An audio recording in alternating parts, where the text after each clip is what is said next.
This is John, and you're watching the Music of the Movies. The year is 2000, and as the world watched another millennium pass, audiences were shown the world of Rome nearly 2,000 years earlier. A place filled with epic battles, early political systems, and of course, gladiators.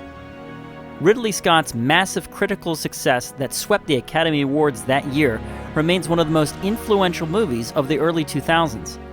As computer animation was finally becoming better and directors were figuring out how to use them, composers were also grappling. The goal was how to take these seemingly impossible visions put to CGI and make them believable and relatable. Nowadays, we take for granted how smooth this transition happened, and how little people assumed that the music may have played a role in that. Everything that you see and hear in a movie sells on its believability. If it sounds like you're in Rome, that's going to help the CGI and all the effects that go on in the movie sell its believability.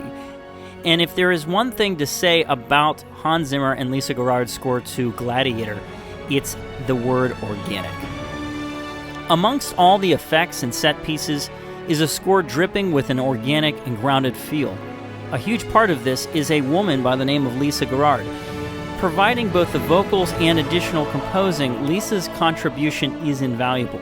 One of the most iconic moments in the score and movie is found in a piece called Wheat. It's the very first track that you'll find on the score and the very beginning of the film. Listen to this and think of all the moments in scores over the past decade that you might have heard this style come through, mainly with the female voice and how that's being used.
Now I'm going to skip forward just a little bit here. If we were to play the entire piece, it's a little over 11 minutes long, so we're going to skip ahead until we get into the meat of the battle.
I love about that is how there's really this unique contrast going on. Here you have this nice, pleasant female voice, not saying anything specifically, but rather just communicating an emotion. And against that, we hear this powerful orchestral coming in and leading us into this epic battle. The uniqueness of that is a huge reason for why I feel the score was so popular at the time, and certainly one of the reasons I enjoyed it. Another thing I wanted to showcase is Hans Zimmer's unique instrumentation throughout the score.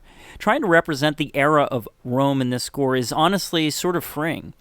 There are elements that we can all agree on that give it that sort of sound, but since most people are not familiar with it as they would something closer in time to our lives, the audience is a bit more open to experimentation.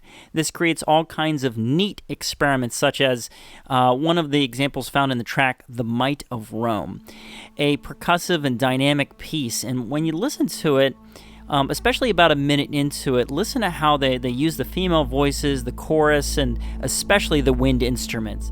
The other thing I want to point out about this track is I love how this song builds up.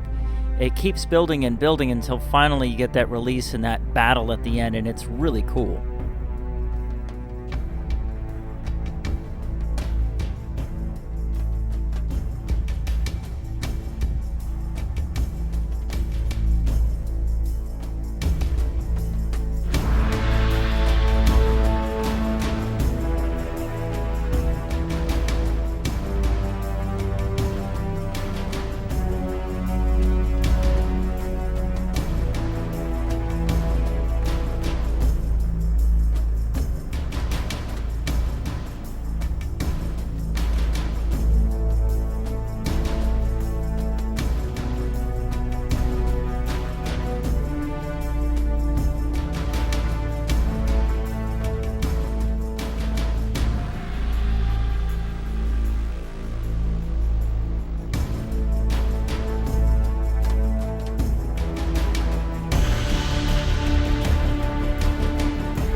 Now finally, here is one of the parts of the score that I feel is the most copied part of the score and one of the most influential ones. Now this is actually a combination of tracks at the end here. They kind of go through them pretty quickly. Elysium, Honor Him, and Now We Are Free.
All right, I hope this has been enlightening and entertaining. As always, if you like what you see here, I guarantee you're going to find something else that you like on my channel. I have other scores by John Williams, James Newton Howard, Thomas Newman, and more. Please check them out. Hit subscribe if you like what you see. This channel is supported entirely by my patrons over at Patreon. Check me out there at themusicofthemovies.com.